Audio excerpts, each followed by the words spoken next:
kisha nitakuwa namaliza. Kwa hivyo ni kwamba katika mji mmoja wa Skimside hapa Kakamega kulikuwa na familia moja ambayo ilikuwa na baba na mama na kijana mmoja. Walipokuwa wanaishi kwa pamoja, kumbe mzee alikuwa na kazi yake, mama kazi yake, na kijana naye akawa na kazi yake. Na mzee huyu alikuwa kazi yake, alikuwa anachomoka usiku akiwa amevalia suti ya kuzaliwa nayo, kisha anapiga mbio sana. Hiyo ndio iliyokuwa kazi yake masaa ya usiku. Sisi Wakabras tunaita namna gani? The night runners. Wakabras wanaita nini? Bandosi. Bas. Kwa hivyo ni kwamba huyu mzee kumbe alikuwa mtu wa kukimbia usiku. Ikawa siku moja wakiwa wameketi na kijana wake, akapigiwa simu.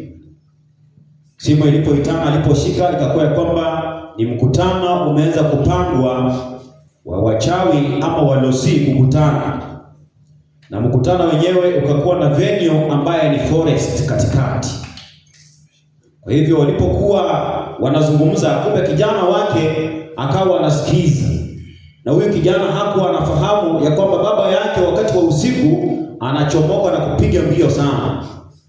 Hivyo basi mzee aliposhika simu akazungumza, akakubaliana ya kwamba saa 6 ya usiku itakuwa ni wakati na ambapo mkutano utakuwa unaanza. Kwa hivyo kijana akasema, leo hii lazima nitaweza kufahamu ni mkutano upi huu ambao unaenda kufanyika saa 6 ya usiku. Usiku ulipofika, mzee kama kawaida yake akachomoka. Kijana naye akachomoka kwa sababu alikuwa anajua venue ya mkutano wa saa 6 ya usiku ya wachawi. Mzee alipofika katika mkutano, ilikuwa ya kwamba ni mkutano wale ambao wanakimbia usiku, the night runners. Kwa hivyo ulipokuwa unafika, na kwa kawaida unapofika katika mkutano, nini kinafanyika cha kwanza? After maombi, introduction. Basi ukifika lazima ujitambulishe. Hata sisi tulipofika hapa tuliweza kujitambulisha. Nasema mimi ni James, nimetoka Chegulo, nimekuja kama mwinjilisti. Kwa hivyo pia hao walipokuwa wanafika, kila mtu ilikuwa ajitambulishe. Mzee huyu alipofika akasema, mimi ni mchawi, naitwa James, nimetoka Shell, nimefika bila kuchelewa. Hiyo ndio ilikuwa introduction. Na wachawi wakaanza kufika toka sehemu nyingi. Kila mtu anafika na kujitambulisha, anasema mimi ni mchawi kutoka mahali fulani, nimefika bila kuchelewa. Kijana wake kumbe alikuwa ameingia katika forest na amekuja kwa sababu yeye si mchawi. Akapanda juu ya mti ili aweze kuangalia ni nini kitakachofanyika. Wachawi walipoendelea kuingia na kujitambulisha, alipongojea akahisi ya kwamba kuna uwezekano ya kwamba wameisha sasa. Na pia akasema pia mimi niko katika mkutano. Akasema pia mimi nitafanya nini? Nitajitambulisha. Kijana alipokuwa juu ya mti, mahali ambapo mkutano unafanyika, akaruka kutoka juu ya mti, akafika chini na kusema ya kwamba mimi ni mchawi kutoka juu mbinguni, nimefika bila kuchelewa. Wapendwa, ni ya kwamba mkutano huu kuendelea, mkutano uliisha. Kwa sababu waliposikia kwamba mchawi kutoka mbinguni, wote waliweza kupotea na mbio, kwa sababu wamesikia mchawi anatoka wapi? Anatoka mbinguni. Asubuhi ya leo ninakuuliza, je, una ushawishi gani unapofika mahali? Je, watu wanakuona vipi? Katika Biblia hatutasoma kitabu cha Wafalme wa Pili 6:28. Kinazungumzia mama mmoja ambaye alipata ushawishi wa mama wawili, ya kwamba kulikuwa na njaa. Kulipotokea njaa, wakakubaliana ya kwamba watawala watoto wao. Kwa hivyo mama mmoja akashawishi mwenzake ya kwamba tule wako ndiposa utaweza kukuja tule wangu. Huyo mama walipokula mwanawe, baadaye wakataka kula kwa yule mwingine, huyo mama akakataa. Katika maisha yetu ya Ukristo tunapozungumza ya kwamba we are going, when we are grounded in the Bible, when we are focusing on the mission, wapendo, lazima tuwe na ushawishi. Lazima tuwe watu ambao tuna ushawishi, kwa sababu kuwa Mkristo, kwanza Kristo lazima awe na ushawishi katika maisha yako. Unapokuwa na ushawishi kutoka kwa Kristo, hata nao utaweza kushawishi wenzako. Jana walimu wetu akakuwa anatufundisha, mwalimu wetu evangelism akakuwa anatufundisha kuhusu mama ambaye aliweza kukutana na Yesu, akashawishika katika maisha yake, na aliposhawishika ilikuwa virahisi sana kwake kuondoka na kupeleka ujumbe kwa watu wengine na kudai ya kwamba njooni muone yule mtu ambaye ameweza kuniambia siri zangu. Nitaweza kusoma fungu moja ya kwamba wakati mwingine tunajikuta ya kwamba sisi tuliweza kushawishika katika maisha yetu.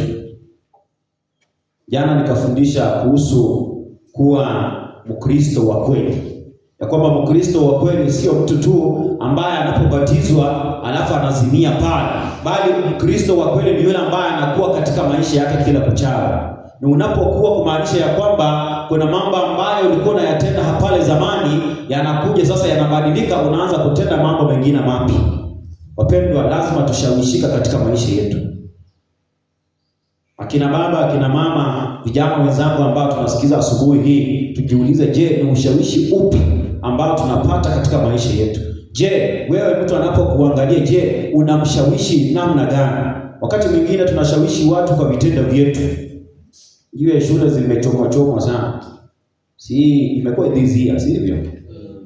Shule zimechomwa sana. Sasa mimi wakati nilikuwa pia mimi shuleni walichoma.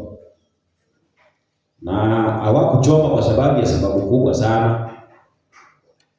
Ulikuwa unasikia Kisumu Girls iko? Si iko? Mimi nilikuwa boys school. Unakutana na mtu kwa corridor anakuambia bwana, Kisumu Girls wako nyumbani. Na wewe mwanaume uko wapi? Kwa shule. Kisha ukiamua unasikia Maranda wako wapi? Nyumbani. Wako nyumbani. Unasikia mwanaume anakuambia wewe mwanaume uko wapi? Kwa shule. On Thursday pia sisi tulikuwa nyumbani. Na ni kwa sababu tu ya nini? Ushawishi. Kuna mambo ambayo tunafanya katika maisha yetu ni kwa sababu tumeshawishika. Na wakati mwingi tunapata ya kwamba tunashawishika kwa njia mbaya. Kuna ushawishi, unaweza shawishika ukaweza kufanya mambo mazuri, na pia unaweza kushawishika ukajikuta ya kwamba unatenda mambo mabaya. Kwa hivyo shule ilichomeka kwa sababu ya kuambiwa tu kuna watu wako nyumbani na wewe mwanaume uko shuleni, wakachoma shule.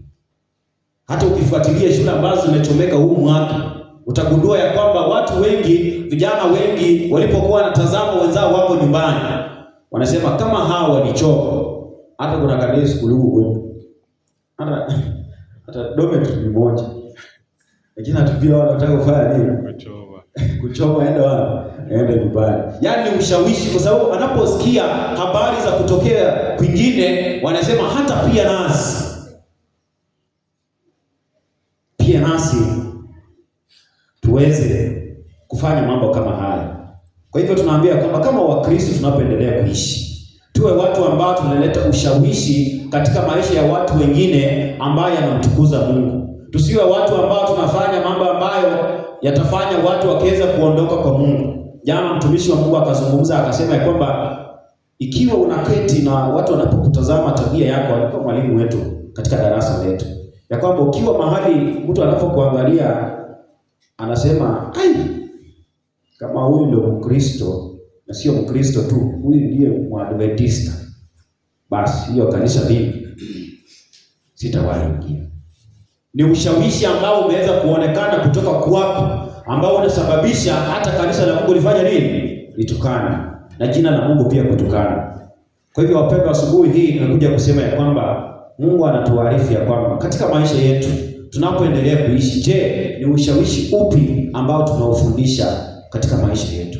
Ukiwa mama, je, ni ushawishi upi ambao unafundisha watoto wako? Elda akafundisha jana ya kwamba wakati mwingine unapata ya kwamba tabia zetu sisi kama watoto zinatokana na wazazi wetu. Wewe mzee, tabia yako ni mbaya. Wewe ni shukupi. Unajua shukupi? Shukupi ni ndege fulani, kifaranga akiwa anakula hapo inatoka na mbaya, haiwezi miss, it can't miss target yake. Kama ni hiyo kifaranga, hata ikiwa wapi atachukua. Sasa mzee ni type hiyo katika maisha. Una expect mimi niwe kijana mzuri? Huo ni ushawishi ambao tunazungumzia kwamba ikiwa wewe ni mzazi, je, unashawishi vipi watoto wako katika jamii yako? Mama ni radio citizen, unatangaza kutangaza, na unafanya kazi ya uinjilisti kwa njia tofauti, from door to door, ukisambaza injili ambayo si ya Kristo. Msichana wako anapofanya tabia kama zile, unaona kana kwamba ni mbaya. Hapana, ni ushawishi ule ambao unatokana na wewe. Kuna watu wengi, nyinyi ni watu watao, lakini sisi wale ambao tulitoka mashambani, watu walipeeko tu. Unaenda kusoma shule ambayo watu wametoka Mombasa, wametoka Nairobi, from the towns. Unapofika kule, hata lugha inafanya nini? Inabadilika. Ulikuwa unaita tu baba. Sasa inabadilika na kuwa mzae, si ndio? Ati mzae. Hata kuna wakati mimi nilijipata shuleni naita baba ati mzae, kwa sababu ya influence ambayo nilipata wapi? Nilipata shuleni. Kwa hivyo ni kwamba katika maisha yetu kama Wakristo, wapendwa, ya kwamba tuendelee kushikilia. Anaposoma kitabu cha Wagalatia 5:7 na 8, nasema ya kwamba inasema nini? Aliye na Biblia Kiswahili. Galatia 5:7 na 8. Galatia 5:7 na 8. Inazungumza ya kwamba sisi kama Wakristo tulipopata ushawishi, ndipo unakuta kwamba katika kanisa la Mungu la siku ya leo, unakuta kwamba mtu aliingia katika kanisa lakini bado anaanza kurejea nyuma. Biblia inatuuliza maswali. Soma msomaji. Inasema hivi, mlikuwa mkipiga mbio vizuri. Ni nani aliyewazuia msitii kweli? Asante. Biblia inauliza swali ya kwamba tuliweza kuwa tunapiga mbio vizuri sana. Ni nani aliyetuzuia tusiendelee kuitii ile kweli? Tulipata kushawishika hata ukabatizwa. Je, ulifikia wapi? Ndipo ukaanza kukataa kweli ya Mungu. Na anasema katika mstari wa 8, anasema kwamba kushawishi huku hakukutoka kwa yeye anayewaita nini? Kwa hivyo ni ya kwamba Kristo alituita sisi, akatushawishi ili ya kwamba tukaweza kumfuata. Kwa nini wakati mwingine tunarejea nyuma kama Wakristo? Kwa hivyo wapendwa, jiulize, je, umeshawishika? Na je, kama umeshawishika, unaendelea kufuata yule ambaye amekushawishi? Ndiposa tunasema ya kwamba katika Biblia, tunapojikita katika mizizi ya Biblia, basi tutakuwa tuna focus on the mission ambayo Mungu amepatia kanisa lake. Kwa hivyo asubuhi hii ningependa nimalizia pale na niseme ya kwamba Mungu atusaidie ya kwamba ule ushawishi ambao alitupatia, atusaidie kutupatia Roho wake Mtakatifu ili tukiendelee kudumu katika huo ushawishi. Kama ni ombi lako asubuhi hii leo, simame tuombe kwa pamoja na kwamba Mungu atupe nguvu tuendelee kuzidi mbele, kwa sababu majaribu ni mengi yatatupiga, lakini tukiwa grounded in the Bible, Mungu ataendelea kutusimamisha. Tunaomba. Baba na Mungu wetu wa mbinguni, jina lako litukuzwe.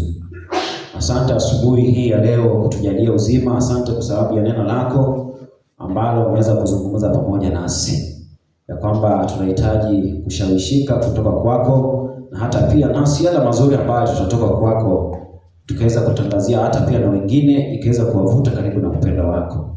Asante kwa sababu ya siku ya leo, kwa sababu ulichagua kwamba wana wako tuketi miguuni pako kwa ajili ya kujifundisha.